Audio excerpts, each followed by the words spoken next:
Welcome to Mano a Mano, U.S. Puerto Rico, Journey Toward a More Perfect Union. A podcast amplifying the voices of leaders, thinkers, activists, and allies from across the political spectrum who support Puerto Rico's fight for full democracy and self-determination. I'm George Laws-García, Executive Director of the Puerto Rico Statehood Council. And I'm Martin Rivera, Director of Advocacy. In our inaugural episode, we touch on the history and geopolitics shaping America's 125-year relationship with Puerto Rico. Why does understanding Puerto Rico's political status matter to U.S. geopolitics? We also discussed the recent introduction of the Senate companion of the Puerto Rico Status Act and why voters in Puerto Rico are rejecting the current territory status in favor of statehood. Later in the show, we have an exclusive interview with the current governor of Puerto Rico, Pedro Pierluisi, to discuss the progress of the statehood movement and his perspectives on how to overcome the hurdles still facing Puerto Rico. During the interview, Governor Pierluisi shares his personal story while also addressing concerns about language, culture, and the political impact on stateside voters. Now, let's begin the show. All right, Martin. Well, welcome to Mano a Mano. It's been a long time to get here to make this show happen. Well, thank you for having me, George. I know you've been active advocating for this issue on social media, and I'm glad to be here on the inaugural episode of Mano a Mano to discuss these issues. Well, one of the things that I want to make sure that our audience knows is that the reason why we're starting this podcast now is because on December 10th will be the 125th anniversary of the signing of the Treaty of Paris. This treaty was the treaty that established U.S. Official control over Puerto Rico as a U.S. territory over 125 years ago. A lot of the people who oppose statehood, it's ironic just to hit on that point, always talk about how if Puerto Rico were to become a state, that Puerto Rico will be annexed. But in my opinion, we were annexed 125 years ago.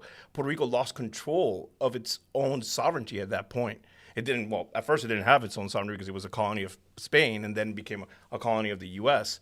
But it's ironic that like a lot of opponents of statehood say, oppose statehood and claim it as annexation when we were actually annexed 125 years ago. And since then, we've been fighting for 125 years and also 106 years since attaining our citizenship to achieve the full equality that we deserve once and for all. Definitely. And one of the things that was really amazing about this critical moment in American history that's really underemphasized is the fact that when the U.S. Acquired Puerto Rico, it actually also acquired the Philippines and Guam. Essentially, the United States went from being a country that was located in the continental United States to actually being a global empire with a presence in the Pacific and in the Caribbean. And it was the first time in American history where the U.S. Congress and the federal government, the federal executive, acquired territory without the specific intention of eventually making them into a state and having it achieve full equality. And this is really important because the reality is that America's founding value was government by the consent of the governed. And these places, they were acquired primarily for a strategic position that the United States wanted to have vis-a-vis the global powers of the time. And we've seen how obviously that's changed throughout the years, and especially when I mentioned the granting of U.S. citizenship, something that wasn't granted to other territories at that time, such as the Philippines, which decided to go their independence route. And again, it's been let's just say since 106 years ago when we achieved our citizenship to even 1952 when Puerto Rico established its constitution, the issue of Puerto Rico status has been ongoing, and it took until recently, until the Supreme Court decisions, to finally clarify what Puerto Rico's status is today and what needs to happen for it to achieve full equality and the sovereignty it's never truly had. And Puerto Rico's status today, which has been clarified by the Supreme Court decisions, is as an unincorporated territory of the United States, which means that Congress holds plenary powers over Puerto Rico, and it can make all needful rules and regulations respecting the island, and U.S. citizens there do not have a voting representation in Congress. They only have a non-voting member in the House, no representation in the U.S. Senate, and they don't participate in the Electoral College, so they have no say about the president that makes and implements the federal laws that they live under. Right, and the people in Puerto Rico have to depend on Puerto Rican stateside to actually advocate to their members, because we don't have our own members who have a vote on the floor. So I personally worked for a member from Florida, where it's the largest population of Puerto Rican stateside, and we saw firsthand how that inequality impacted us, especially after Hurricane Maria. I saw it firsthand when I saw family members while I was working in Congress that in Florida, Hurricane Ian passed. Within 2 weeks, everything was back to normal. But for the U.S. citizens of Puerto Rico, they didn't have that representation. They didn't have that accountability to their elected representatives. And that led to, again, years of recovery that's still ongoing to today. And this all connects with America's geopolitical position in the world. Why? Because the reality is that the U.S. territories, both in the Caribbean, which are Puerto Rico and the U.S. Virgin Islands, and in the Pacific, which are Guam, American Samoa, and the Northern Mariana Islands, represent the outermost flanks that essentially protect America against potential global competition and adversaries. In the Atlantic, Puerto Rico is instrumental to protect the United States from potential threats by Germany and Russia as they looked towards establishing a position of power that they could attack the U.S. and U.S. interests from in the Caribbean, including Cuba, and then also attack the Panama Canal, which is really kind of a key strategic point that connects interoceanic commerce between the Atlantic and the Pacific, and has been fundamental to America's capacity to grow its economy and to be a global superpower. Yeah, just like you stated, basically Puerto Rico is the gateway to Latin America for the U.S., and it's a symbol of what America could be if it gave the U.S. citizens of Puerto Rico, and again, it would be, if Puerto Rico were a state, it would be the largest Latino state, majority state in the nation. It would show that America is moving past the issues of the past and moving towards a more equal and just society for the people of Puerto Rico. We see time and time again that, again, just because they live on the island, they are denied federal benefits they have earned. They are disregarded when it comes to the service that they have done to this country when it comes to military service. A lot of people don't even know that Puerto Ricans have served in every military conflict since the First World War. However, even when it comes to military benefits for veterans, they're treated differently just for residing on the island. And that has led to, I believe, around 700,000 people leaving the island in the last decade. And right now, there are actually more Puerto Ricans living stateside, around 5.8 million, compared to Puerto Rico that has 3.2 million. And going back to kind of the broader geopolitical context, I think it's really important for our audience to understand that as right now, U.S. global adversaries and our global competitors like China continue to try to increase their influence throughout the entire world in the Pacific, in Latin America, in the Caribbean, in America's backyard, America's territories are really kind of at the front line of defense of America's national interests. So having a territory that is being treated unequally, where its population is leaving the island, where the inequality that it experiences on a day-to-day basis limits its economic growth opportunities, that actually weakens America's national security. And that's something that is fundamentally important and a reason why Puerto Rico's political status is something that must be of concern to all Americans who want to see our country have a future full of prosperity, but also peace. And you mentioned national security, but that not only goes into military installments or military activity, but also goes into national security of supply chains. Puerto Rico could be a great asset to the U.S., given that we're trying to onshore or nearshore now as the United States when it comes to medical manufacturing, the CHIPS Act. Puerto Rico has the capability, it has the talent. Some of the best engineers in the world reside in Puerto Rico. So when it comes to the issue of national security, it's also the ability to allow America as a whole to prosper when it comes to its own GDP, its own production, and securing the supply chains that guarantee our everyday necessities, facilities, and medical supplies and equipment that it will bring the U.S. to security in the 21st century. So under these circumstances, one of the things that I think is critical for our viewers to understand is that for the U.S. citizens of Puerto Rico confronting territorial inequality every day, it has become absolutely clear that the current territory status is unsustainable. And as a result, we've had, over the course of the last 10 years, in 2012, 2017, and 2020, 3 local plebiscites. And in each one, voters have rejected continuing under the current territory status and favored statehood as their preferred option. Last Congress, finally, we took some significant steps forward in Congress to actually address this issue. And if I may add, on the 2020 plebiscite, statehood actually garnered more support than any political candidate on the ballot. So that showed that there was bipartisan support for ending the territory status and for in support of statehood outside of the traditional parties. And as George, as you mentioned, there was movement right after that, thankfully in Congress. There were 2 pieces of legislation. There was the Puerto Rico Self-Determination Act and the Puerto Rico Statehood Admission Act. And after 2 legislative hearings where there was robust debate, a year of negotiations, Chairman Raul Grijalva introduced the Puerto Rico Status Act, which one of the lead co-sponsors was the resident commissioner, Jennifer Gonzalez Colon, which was a negotiation between all the Puerto Rican members and leadership at the time. And this bill was a compromise. And to get a bipartisan compromise, given the partisanship right now in Congress, it was a bit of a miracle. The one thing that everyone agreed upon was the process to finally resolve this issue. After we had input from the Department of Justice, given the plebiscites from over the last decade, and again, 2 very robust hearings, we came up with this consensus bill that garnered the entire support of the Dem caucus in the House. We garnered 16 Republicans, which I think that's a Herculean task in this and the last Congress. And then we got a statement of administration policy from the Biden administration in support of this bill.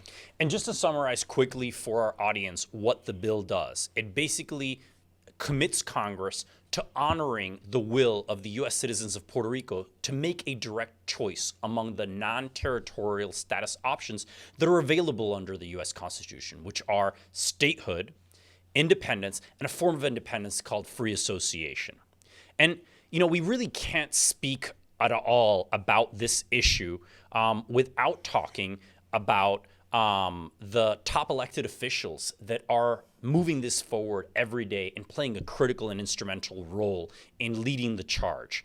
Recently, PR 51st issued an interview with Puerto Rico's resident commissioner, Jennifer Gonzalez Colon.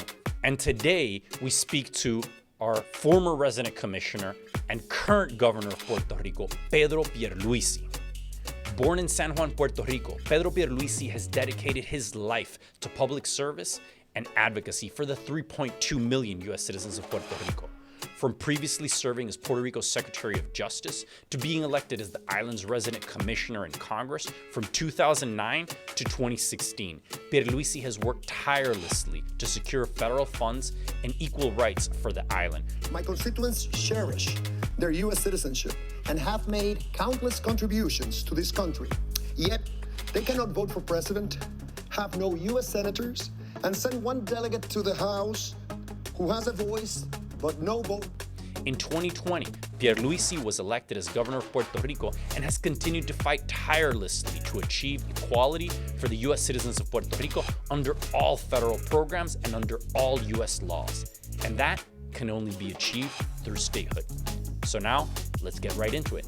Governor Pedro Pierluisi, welcome to the Mano a Mano podcast. We are starting this podcast with the intention of opening up a dialogue between the United States and Puerto Rico with regards to how to perfect and improve this relationship that's been 125 years in the making. Thank you. I feel privileged to be the first one talking about such an important topic. Excellent. Well, thank you. So, Governor, last Congress, the Puerto Rico Status Act passed the House with unanimous support from the Democratic caucus and 16 Republican members supporting it. This Congress, the bill's been reintroduced in the House and currently has 88 bipartisan co-sponsors. With the Senate introduction of the Puerto Rico Status Act, can you speak to us about the progress that you've seen the Puerto Rico statehood movement do and how we can continue to overcome the hurdles that remain to achieve statehood for Puerto Rico? Well, we're being strategic in the way that we're handling our quest. You need to convince a majority of the members of both houses of the Congress to admit Puerto Rico as a state. And that's easier said than done. It's important that we keep informing members of Congress about what Puerto Rico is all about, because there's a lot of disinformation. One thing that used to happen years ago was you could be meeting with members of Congress and they didn't even realize that Puerto Ricans are American citizens by birth. When Maria, the Hurricane Maria, hit us, it was such a devastating hurricane and caused so much damage in Puerto Rico that we got a lot of attention. Definitely. In national media. So one of the things that was mentioned in all those newspaper articles or TV broadcasts, reports, was that we are American citizens. So now I am pretty much convinced that the majority of the U.S. citizens know, American citizens living on the mainland, know that we are American citizens, and so, some do not. And in Congress, I would say that the vast majority of the members realize that Puerto Rico is an American territory and that we are American citizens. Some probably have forgotten. And it happens because Congress changes its composition every 2 years. Members of Congress belong to different committees, and so they start dealing with particular areas, and not necessarily they deal with the territories. Yes. And they deal with our issues. But what happens with Puerto Ricans, particularly the ones who reside in Puerto Rico, is that we are bluntly discriminated. We're discriminated in terms of our political rights. Mm-hmm. There's no full democracy in Puerto Rico, even though we are an American territory. And we're discriminated in key federal programs such as Medicaid, Medicare, SNAP. Mm-hmm. We are not at all included in the SSI program. The key is to make sure that members of Congress do the right thing, that they follow the founding principles of this nation, which is a nation where the vote is a sacred right, the right to vote. A nation where you have a Congress representing the citizenry at large. And that, by that I mean representative senators voting for their constituents. That's not happening in the case of the American citizens of Puerto Rico. And we're not immigrants. I mean, Puerto Ricans can move around, hop on a plane from one day to the next and move to the mainland. So it makes no sense also to treat them differently. If you do that, you're simply incentivizing People to Puerto leave. Ricans to move out of Puerto Rico. And that's what's happening. And it's not good for anybody. So following up directly on that, under the current territory status, Puerto Rico is treated for some issues by Congress as a state and as a domestic jurisdiction, and by other issues, Congress treats Puerto Rico as if we were second-class citizens or even a foreign jurisdiction in some instances. And this dynamic, in your perspective, does it make it hard to establish a coherent policy and framework to enable sustained economic development? I would say that it creates uncertainty. It creates instability by its very nature. It also means that the rules of the game, the rules of doing business in Puerto Rico may change from one day to the next. Yeah. What the Supreme Court has ruled on so many occasions now that it's, again, something that is becoming old, is that as a territory, Congress has plenary power over Puerto Rico. Plenary power means that Congress can do pretty much anything so long as there's a reason for it. It cannot be arbitrary, but for any reason, Congress can treat us differently. And they do. I mean, the members of Congress do. For tax purposes, we're treated differently. And in terms of our political rights, definitely. We simply are disenfranchised from the American political system. We participate within national parties, and we can elect delegates who go to the national conventions, but that's about it. How can you be a citizen of a nation and you cannot vote for the president of that nation?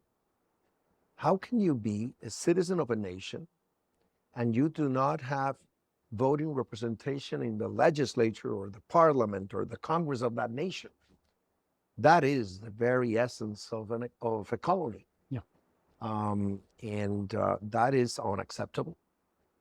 I realize that there are small territories that have pretty much the same situation, but Puerto Rico is different. You said it at the beginning of this interview or dialogue. There are 3.2 million American citizens residing on the island. And now there's over 5 million American citizens of Puerto Rican heritage, ancestry, living in the mainland, in the U.S. mainland. So it's like, altogether, it's like 8 million Puerto Rican Americans. Now, if they move to Florida, they have the same rights as all citizens in Florida. If they stay home, they have none of those in terms of political rights, and they lose access to key federal programs. It is like geographic discrimination. Makes no sense. I can see why smaller territories cannot aspire to become states. I can understand why, because they don't have the critical mass. I mean, you could not have 2 senators for a territory with, let's say, 100,000 people. The average number of constituents for a member of Congress is 700,000 people. So that's something that is different when you're dealing with the other 4 American territories. But in the case of Puerto Rico is obviously a state in the making. It could become independent. It could become a sovereign nation. That could be an option. But given our history, given what's happened, we've been a territory for 25 years now. We've been American citizens by birth since 106 years ago. It's like, and we've had our own constitution approved by Congress since 1952. So that's 71 years ago. We're ready. That's why we keep pushing and we keep introducing bills. And you mentioned that last Congress we got a bill approved by the House with a very substantial majority. It was led by Democrats, and that House was controlled by Democrats. So it shouldn't be surprising that there were not that many Republicans voting for that bill. Now the House is controlled by Republicans, so probably if they want to deal with Puerto Rico, they want to deal with Puerto Rico differently. Of course. They haven't come up with a different bill. I would consider any bill that enables Puerto Rico to choose among non-territorial, non-colonial options. In the past, I have supported yes or no votes on statehood. Because by definition, if you vote yes or no, if you ask voters to say yes or no, all of them can express themselves. And statehood has prevailed on yes or no votes. But the last Congress, this was a bill that for the first time provided for a three-way plebiscite among non-territorial options, statehood, sovereignty in association with the U.S., which is basically free association, and independence, but also committed Congress to implementing the will of the majority. That was a first timer. Yep. I mean, we had plebiscite bills before Congress in the past, but never a bill which is kind of self-executing. If it allows the people of Puerto Rico, a majority of the American citizens of Puerto Rico, to choose their future. And Congress commits to enabling that. That's something. Now we're doing the same in the Senate, and it shouldn't surprise anybody. The Senate is still controlled by the Democrats, meaning the agenda, Yep. because you need to vote on all the bills, and sometimes you have bipartisan votes, of course, and that's welcome. But given that Democrats are in charge of the Senate's agenda at the moment, we want a bill before the Senate, getting a hearing so that we educate, we inform members of the Senate about what Puerto Rico is all about and the options we should have for our voters. And that's what we just did. One thing that I think is really, really important that you mentioned earlier, and I'd like to kind of go back to, there's over 5 million, actually closer to 5.8 million Puerto Rican residents stateside. These are U.S. citizens. They're voters. They live in states across the entire United States. And part of the reason why the population grows so much is because under Puerto Rico's unequal territory status, people are, as you say, incentivized to leave the island and to come stateside. Now, despite living in a state, the issue of the island status continues to be significant to those voters, right? Can you speak to us about why ignoring the demands to resolve Puerto Rico's status issue is a political mistake that some stateside politicians really should not make, especially as we're headed into the 2024 election cycle? Puerto Ricans are very proud of their roots, their heritage, their traditions, and even when they leave Puerto Rico, their heart remains in Puerto Rico. Mm-hmm. They're always in touch with their relatives, friends. Their abuelas. Their abuelas. They stay in tune with what's happening on the island. And they are natural advocates for Puerto Rico. Mm-hmm. In fact, I know that they keep eating what we like eating, rice and beans and plantains and what have you, if they can, alcapurrias, pasteles, all of that. They love the music we have now. Is música urbana mostly, but salsa we've always loved as well. And bomba is something that Puerto Ricans like too. And I know that they leave, but it's like they always remember their motherland, their patria, because that's something you'll always have. In the U.S., you have Mexican Americans, Irish Americans, German Americans, Italian Americans. You have Puerto Rican Americans. Of course. And they will be attentive in terms of seeing their representatives and senators and the governor of the state wherever they live. I mean, they'll be attentive. They'll be looking to see whether those elected officials are treating Puerto Rico fairly, and they vote. They have the right to vote up here. They can get elected to office up here in the mainland, in the U.S. mainland. So we see that they can influence American politics as well. Elected officials need to be responsive to the needs of their constituents. And in Massachusetts, in Pennsylvania, in Connecticut, New York, New Jersey, Florida, Florida, Texas, Georgia, Georgia to Ohio. There's a considerable number of Puerto Ricans residing there. And so you're right. The premise of your question is correct. It makes no sense for a lot of elected officials up here, if they're thinking about their own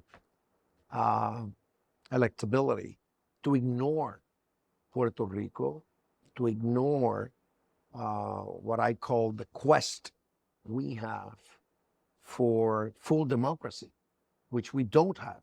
Yeah. I mean, we could have full democracy as a sovereign nation, and we definitely could have full democracy as a state.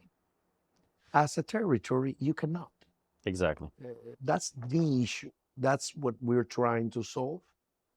It's not going to be solved overnight, but it's not going to end until we reach our goal. Yeah. So this is not something that you can ignore, really, because it's going to come back to haunt you. Mm-hmm.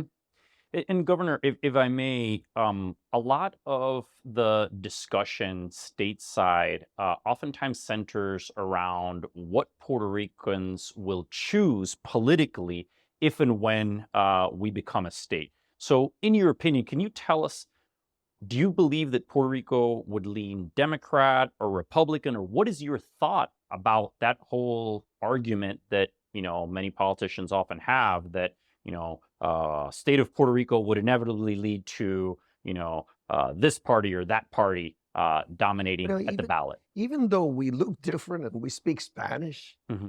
that's our first language, and we have our own way of life and so on. Like we say, we live Boricua. The fact is, Puerto Rico resembles America at large. In rural areas in Puerto Rico, you'll find a lot of conservative people. In urban areas, you'll find more progressive And liberal folks, yeah. people, moderates all over the place. Mm-hmm. That's something that a lot of members of Congress do not know. Mm-hmm. A lot of Republican members of Congress think that Puerto Rico would be 100% Democratic. Leader McConnell is one. Yes. He thinks that Puerto Rico would be a socialist state or something like that. I mean, Yeah. that's atrocious. I mean, what is he talking about? He doesn't know Puerto Ricans. He doesn't know what we believe in. He needs to be informed about this, as well as many other Republican members of Congress. Puerto Rico, my expectation, but I could be wrong, Mm-hmm.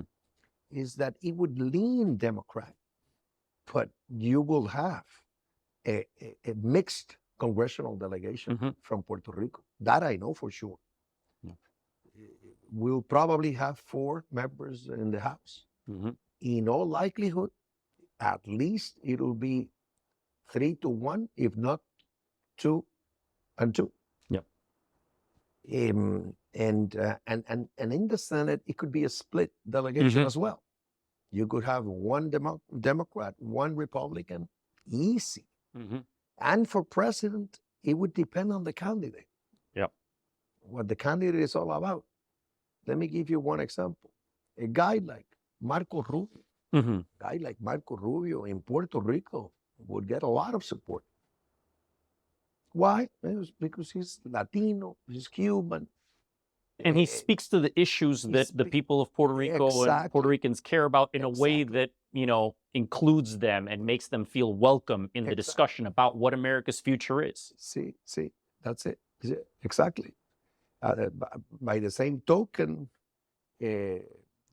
Hillary Clinton, for example, in Puerto Rico, Mhm. and Bill Clinton in Puerto Rico, they Mhm. were very popular in Puerto Rico. Mm-hmm. Barack Obama, I co-chaired his campaign in Yeah. Puerto Rico. He wasn't well known in Puerto Rico, so he didn't do as well there. Yeah. But it's just a matter of being exposed to Puerto course. Rico. The Clintons had gone to Puerto Rico on Many many times, yeah. occasions, and so they were known back there, down there, and so on. So that's why this talk about no, Puerto Rico is a democratic state in the making. It makes no sense for Republicans to support that. You're missing the boat. Yeah. In the case of Democrats, I think what drives Democrats in supporting either a statehood bill or a status resolution bill like the one we have now before the Senate and the House, I believe is the voting rights. Democrats are very much in support of voting rights, and this bills enable that, because we will get the voting rights one way or the other. We can get them as a state, or we can get them as a sovereign nation. We keep repeating the same thing. Yeah. But unfortunately, the hurdle is partisan politics up here. Yeah. That's the hurdle. In Puerto Rico, there's some divisions, and but the consensus, there's wide consensus that the current status is not working anymore. And now what we did, because I had a role in the crafting of HR 8393, which became now HR 2757. We basically came up with an option for sovereignty and association that resembles what the status quo is about, but basically tells Puerto Rico that it cannot continue being part of America forever if the people want to part ways with America. You have to choose. You need to choose. Are you going to stay as an American citizen or not? Yeah.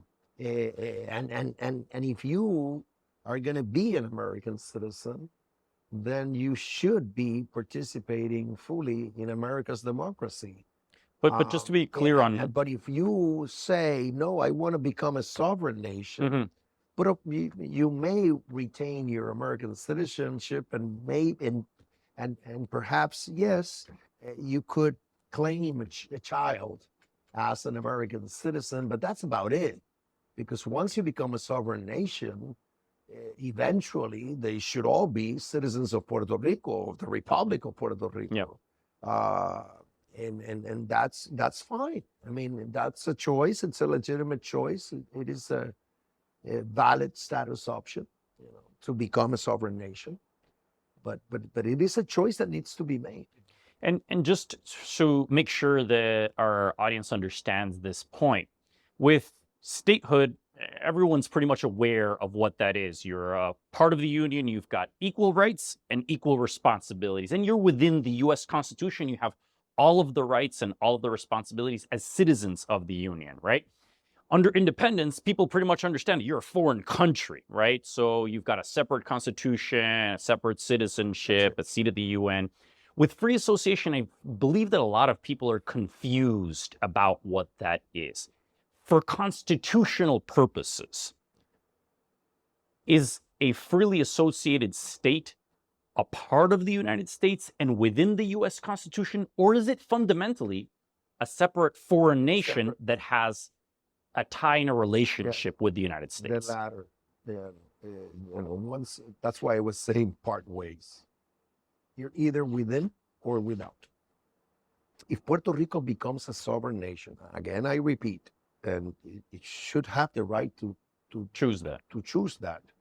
I don't favor it, but I respect it. It would fall outside the U.S. Constitution. Okay. And the Pact of Association that you're referring to is the pact that Micronesia, the Marshall Islands, and Palau have with the U.S. Usually it's a 15-year pact that gets renegotiated.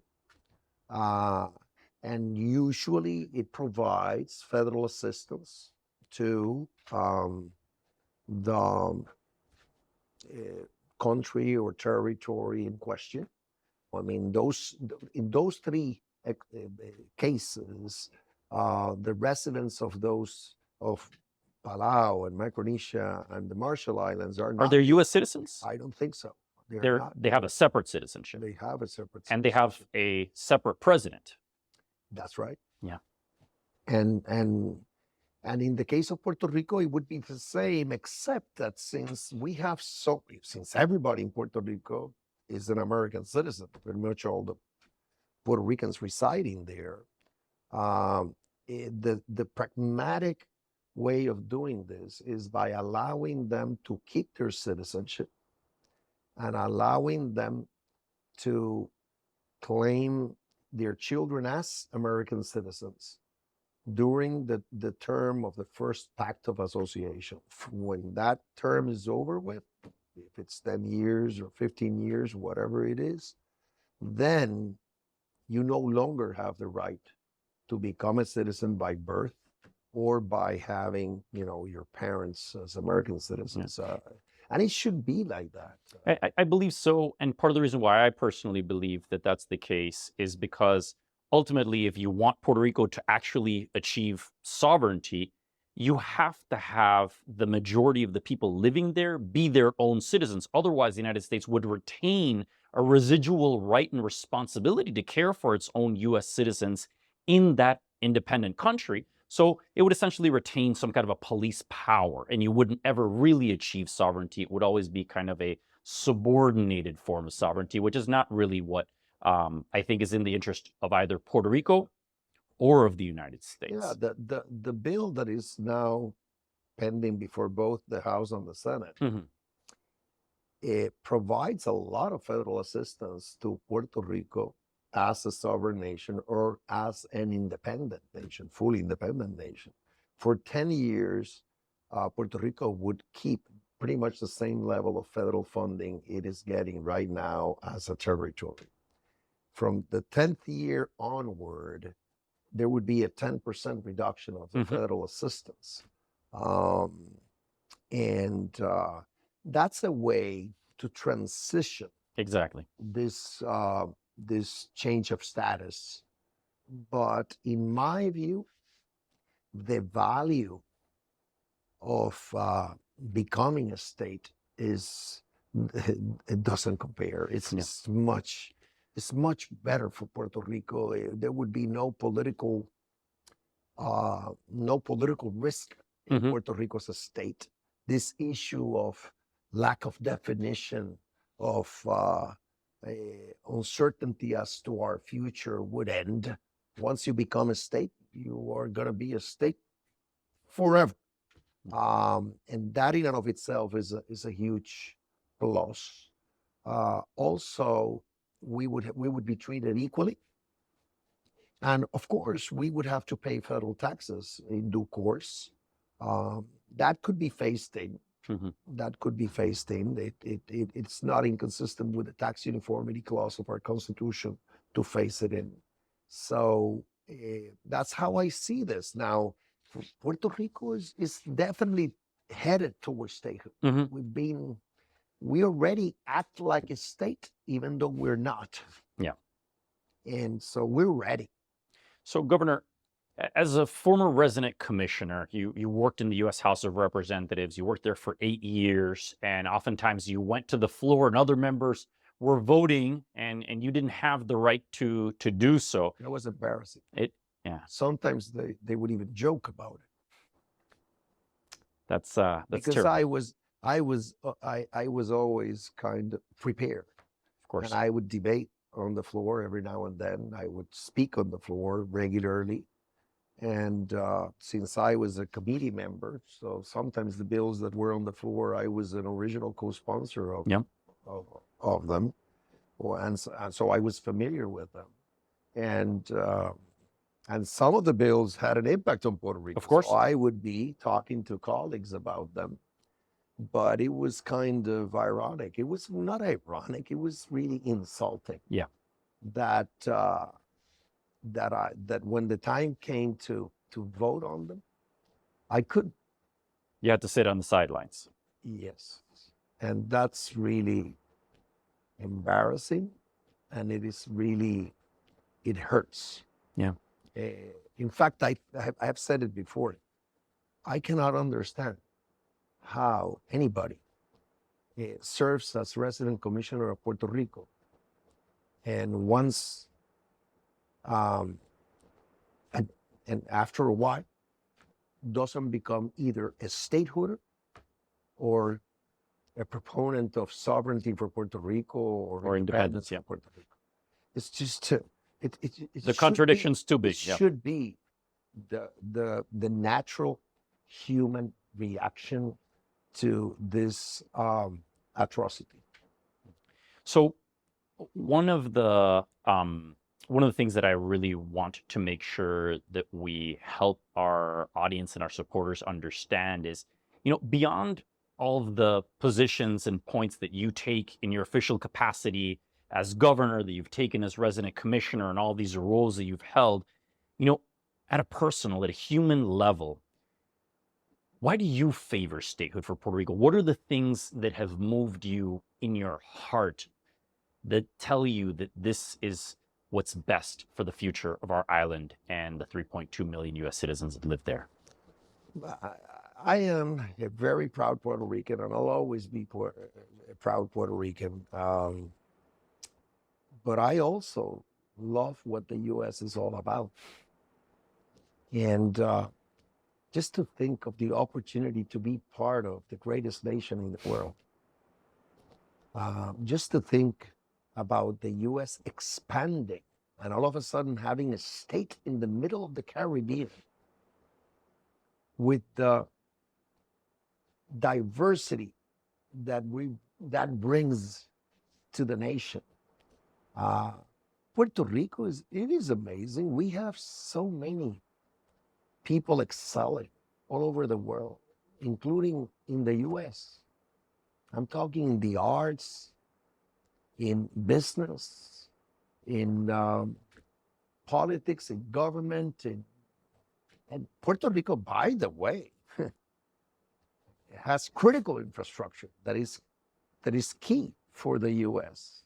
And it's happening on the island, in the biosciences area, in the medical devices area, as well as in aerospace. We're designing parts and products for the top U.S. aerospace companies. But we could do much more as the 51st state. So that aspiration I've always had, because I have never been pleased with the limitations we face on a daily basis. I have lived in the mainland. Mm-hmm. 3 of my children were born in the D.C. area. I decided to go back to Puerto Rico because I wanted to be close to my loved ones, my friends, and I wanted my children to to grow up in Puerto Rico. But I am sad that we haven't been treated the way we should be. Yeah. And I want to fix that. Ever since I was a youngster, I knew this was not right. And now I have 3 of my 4 children living in Puerto Rico. 1 lives in Florida. 4 of my 6 grandchildren living in Puerto Rico, 2 in Florida. And who knows? I hope they stay there. The ones that are there, Florida is pretty close, so it's not that bad. But still, many families are split up because of the territory status. I experienced that myself. My father left Puerto Rico, my sister left Puerto Rico, my mother left Puerto Rico, most of my first cousins have left Puerto Rico. So many of us, part of our personal experience of territorial inequality is actually an experience of having our families and our homes broken apart because of a political inequality that only Congress ultimately has the power to fix. Yeah, that's right. That's right. Well, Governor, one final question I'd like to ask is, some of the people who oppose statehood for Puerto Rico are concerned that as a state, Puerto Rico would be at risk of losing its unique culture and identity that's so incredibly rich, and they're concerned that we would lose that Boricua essence that you're talking about. Can you speak to what you believe is likely to happen with that issue? Is that something that people should really be concerned about and oppose statehood because of that? Puerto Rico will always be an island of the Caribbean, an archipelago in the Caribbean, with Spanish as our main language. Speaking English, as everybody should these days, it's becoming the language of the world. Mm-hmm. And with, with technology, the way it works, it's just the way that you learn, that you Do business, yeah. do business, and so on. So that's not an issue. Language is not an issue. But of course, we'll speak Spanish. There's nothing stopping that. And we currently have 2 official languages. Mm-hmm. So that's not even an issue. In terms of our culture, that's an asset for the U.S. Puerto Rico, I mean, they try to copy Puerto Rico. I mean, Puerto Rico is real. It's authentic. Yeah. You need only go to Old San Juan, San Germán, Mm-hmm. to any town in Puerto Rico, to a plaza, a square of any town. Yeah. We do have Spanish heritage, but it's a beautiful heritage. Yeah. In some places in the U.S., you have the same. Some places, and there's folklore in some places in the U.S., but in Puerto Rico, there's excess of that, and we'll keep it. Yeah. And we'll keep our way of life, and so I am not concerned about losing our identity as Puerto Ricans. We'll be Puerto Rican Americans. In fact, we currently are. It's just that we do not have the rights we should have. Exactly. And one way also to show that this would be the case, look at what happens with Puerto Ricans when they move to the States. Mm-hmm. They keep their traditions. Of course. They keep celebrating the Christmas the way we do in Puerto Rico, and if they can roast a pig, they will. And they do, and they keep our flag, and they will always keep our flag the same way Texas has its own flag. Yep. And they love it.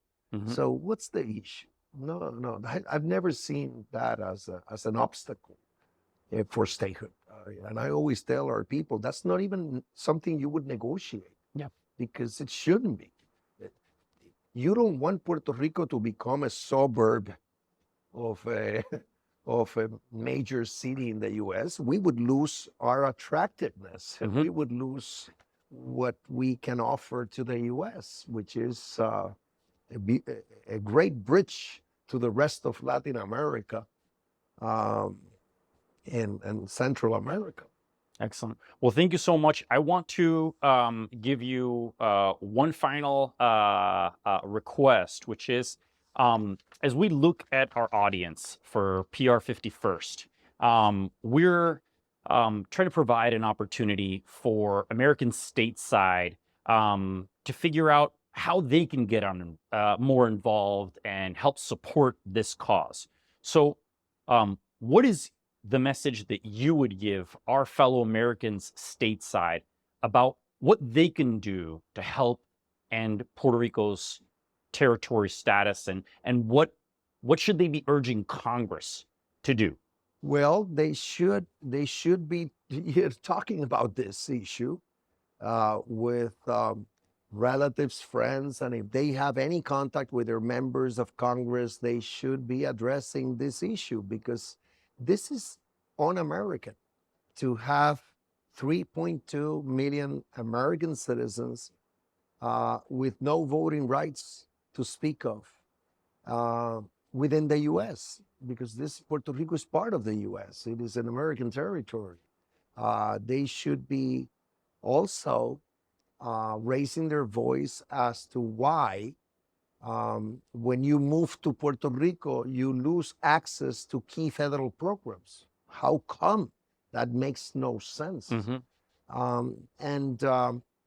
And they should be encouraging their elected officials to deal with this untenable situation we have in the greatest nation in the world, the most democratic nation in the world? How come we preach democracy all over the world and we fail in Puerto Rico? Well, Governor Pedro Pierluisi, it's been a pleasure. Thank you so much for joining us. We greatly appreciate it. Thank you for all the work you're doing on behalf of the people of Puerto Rico and the United States.